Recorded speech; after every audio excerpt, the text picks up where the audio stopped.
Welcome to the Talk Like a Leader podcast, where we explore the mindset, skill set, and habit set of leadership communication.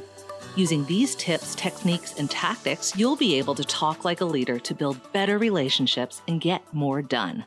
Your host is Guy Harris, who has more than 20 years of combined professional and military experience in consulting, coaching, and training in areas like team and interaction dynamics, communication strategies and tactics, as well as emotional intelligence. Take it away, Guy. Hi, this is Guy Harris. Welcome to the Talk Like a Leader podcast. This week, I have my friend and colleague, Wayne Turmel.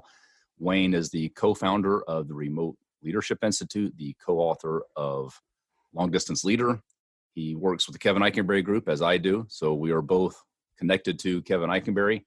And Wayne joins me today to talk about some of the common mistakes people make or errors people run into when they find themselves in a remote leadership situation. So with the emergency push of people finding themselves suddenly in a remote leadership position, thought it might be a good idea to connect with Wayne and see if you could give us some sage advice on what to do now that you're in a remote leadership position.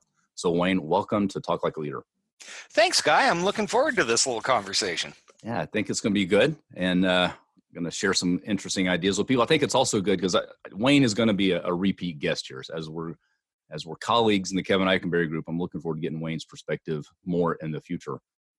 So Wayne, you know, the coronavirus issue is in the news and it's causing lots of people to suddenly find themselves in a remote team environment where all of a sudden we're not coming to the office for the next 2 weeks or next 3 weeks or whatever. So I'm sitting in the position of a leader who is used to having my team right with me in my office. And all of a sudden, they're not. They're out scattered in the community somewhere, working from home. How does that change the way I engage with my team? Or what are some things I need to be thinking about now that the environment has changed? Well, the easiest thing to think about is, what is it that I need to be doing, right? How has the dynamic changed? And I think the important thing is, like Hitchhiker's Guide to the Galaxy, rule number 1 is don't panic, right? Okay. Step 1. Step 1 is don't panic. Because it's easy to do, right? You're used to being able to walk up to the bullpen and everybody's sitting there and you say, hey guys, we got a problem and let's do this. And, you know, you can poke your head out and go, I need to talk to you. Mm-hmm. And all of a sudden we can't do that, right? Okay. We get an idea and we want to talk to somebody about it and we're sitting by ourselves. Mm-hmm.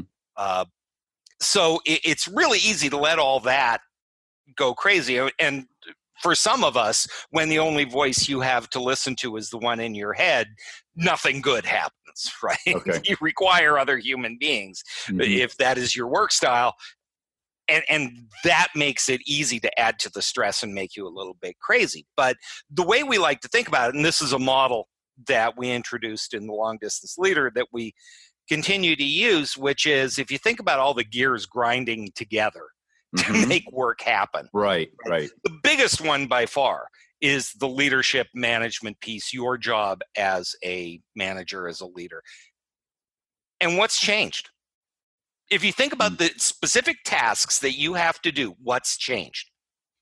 Not a lot, right? No, not really too much. You still need to facilitate conversations. You still need to pick people's brains. You still need to delegate all the stuff that we have to do.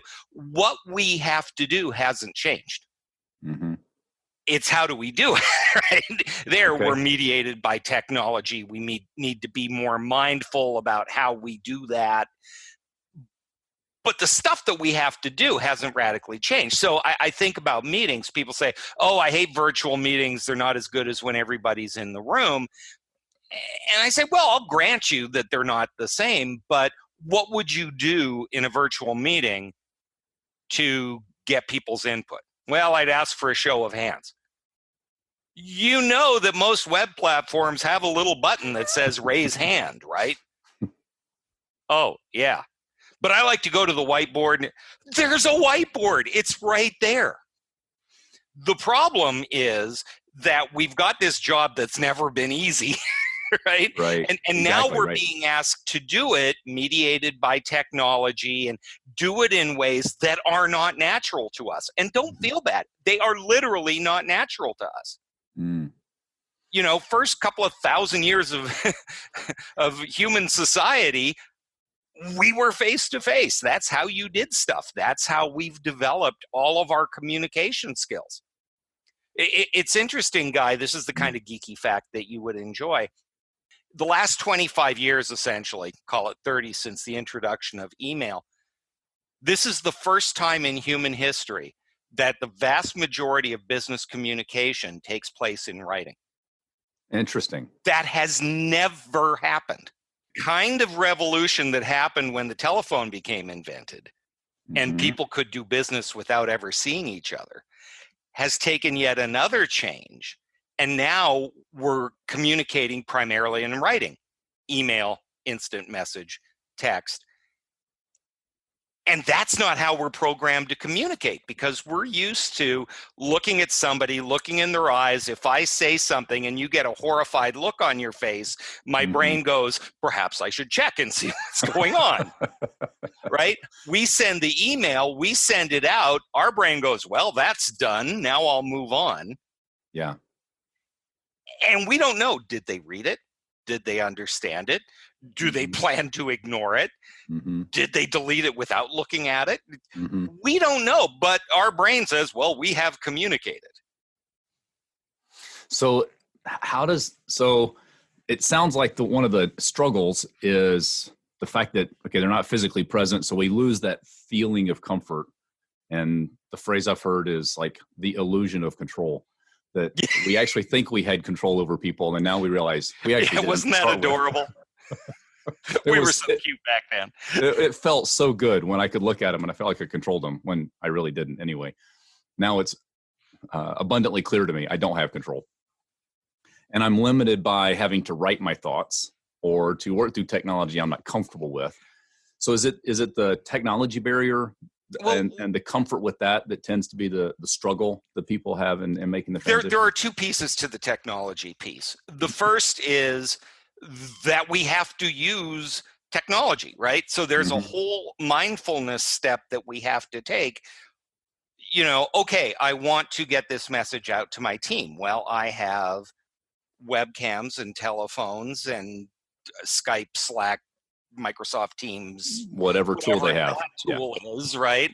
I've got email. We've got a whole bunch of tools at our disposal. Yes. And when we are scrambling as fast as we can as managers, and we think, the fastest way to get this message out is to put it in an email and send to everybody. Well, yeah, that's probably the fastest way to convey that piece of data to that particular audience. Is it the right way to communicate that? And that's the problem. We've got these tools. We've got this massive array of tools at our disposal, none of which are as good as sitting face to face. Right, exactly. We call this choosing richness versus scope. Richness is you and I sitting there having a cup of coffee in real time. Not only are we talking to each other, but we can see each other's faces, we can hear each other's voices, read each other's body language, all of that good stuff. Very, very rich. Doesn't help if you're in South Carolina and I'm in Las Vegas. Not so much. Yeah. Right? We could be doing this conversation on the telephone. Could. We're not. Why? Because we have this tool, which, by the way, is free, which allows us to webcam. I mean, when I was a kid on the Jetsons, this was science fiction. It was, yes. Right? So now we're sitting there realizing we're both wearing the same shirt, which is terrifying. But I can see your face. We're laughing. We're talking. You can see my hands moving as I get more excited because that's what I do. This is a fairly rich conversation. And we're having a better conversation than we could have if we were just on the phone as, I'm driving and answering your questions. Right. Very different conversation, very different experience. We as managers need to be very mindful. What is the message I'm trying to communicate? To whom am I trying to communicate it? And then what does this message require? Right? Hey, we may have to lay somebody off is a very different conversation than there are donuts in the break room. Yeah, those are different You don't messages. need to go to everybody's desk and say, there are donuts in the break room. Is that okay? Mm-hmm. Are you okay with the fact we're going to go sign Alice's birthday card now? No, that's an email, right? You don't have to worry about that. But if we don't make those decisions consciously, if we aren't mindful of what is the potential impact of this, who needs to hear it, who might need their questions answered in real time, we can easily choose the wrong tool. And then if we choose the wrong tool, we're creating more problems than we need. And then there's the final piece of this, which is, are we using the tools we have at our disposal well? Are we leveraging them? Okay, everybody has to work from home, so we're now going to use Skype for Business for our meetings. That's great. 80% of people use 20% of the features of Skype for Business. Mm-hmm.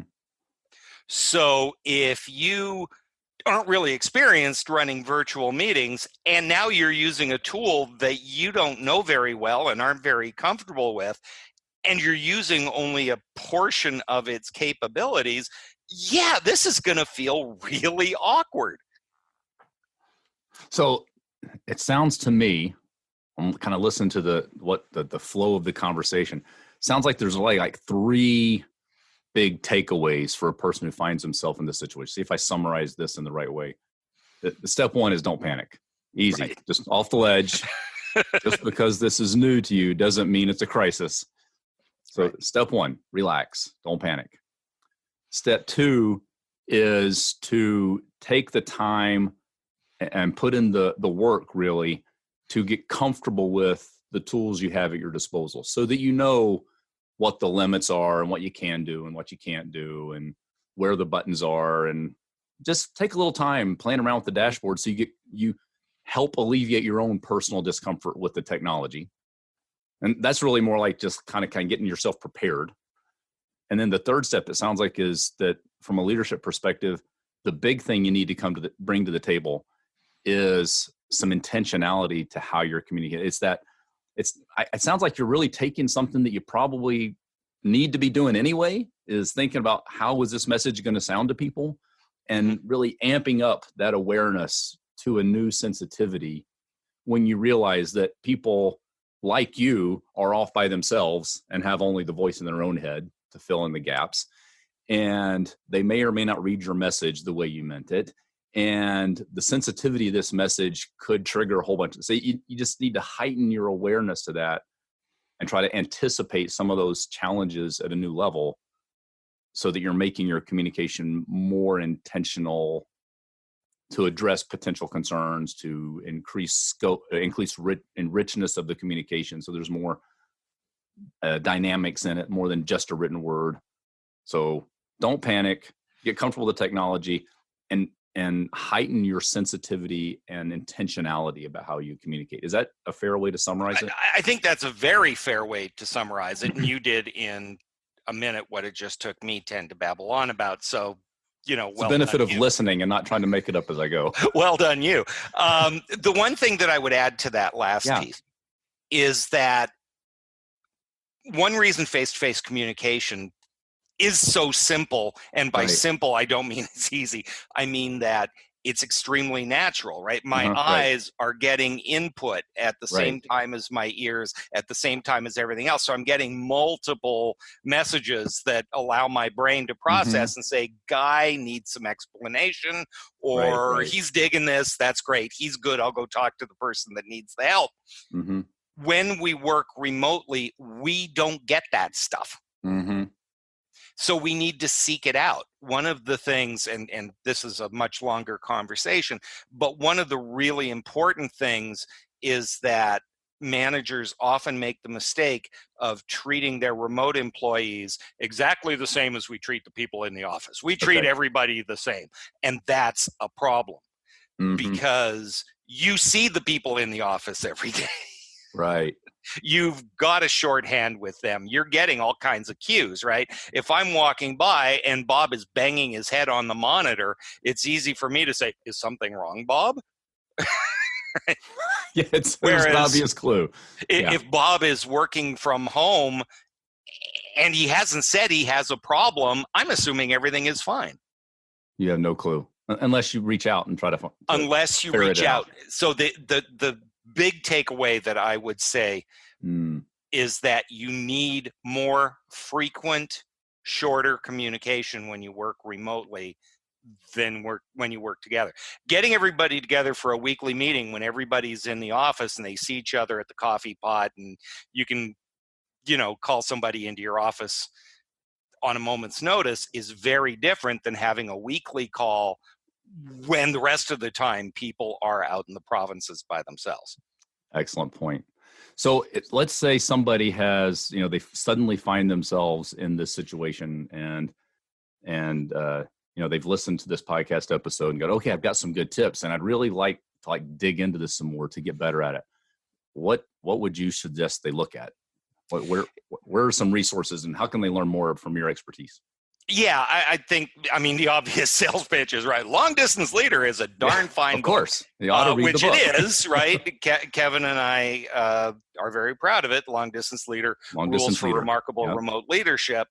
I think, though, that the easiest thing and the freest thing is to go to remoteleadershipinstitute.com.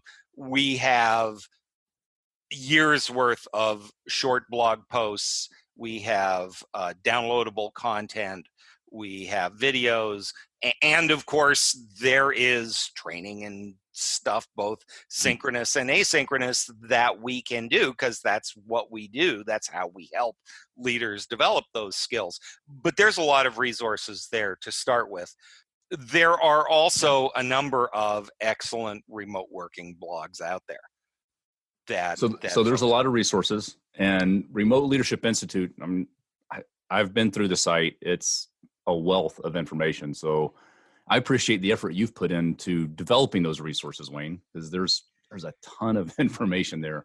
Well, one of the things I think that's important about what we do, Kevin Eichenberry in general, but we've all lived it, right? I've managed remotely for 25 years. Exactly. This is something that we geek out about and spend a lot of time thinking and writing. Mm-hmm. And basically, we do the research and try the software so you don't have to. It's basically what we do. It's a short circuit. I've heard it said that a smart person learns from their mistakes and a wise person learns from other people's mistakes. Indeed. Indeed. And we hope that that's a fair point. That's what we try to do in the Kevin Eichenberry group. We try to share, hey, here's where we've skinned our knees, and here's some things you can learn from the stupid stuff we've done in our lives. And hopefully it helps you do better. So I want to thank you, Wayne, for being with me, and I'm looking forward to having you back again periodically over time. And what I'd encourage everybody to do is check out remoteleadershipinstitute.com. It's a wealth of information. And pay attention to the things we talked about here. You suddenly find yourself in a remote leadership position. You've never been there before. All of a sudden, your team is remote. Remember the things we talked about here in terms of intentionality and getting comfortable with the tools, more frequent, shorter conversations, those kinds of things, looking to increase the richness of the communication by adding video to it as much as you possibly can. Those kinds of things, I think, are really going to help you. And if you'll do those things, you can talk like a leader.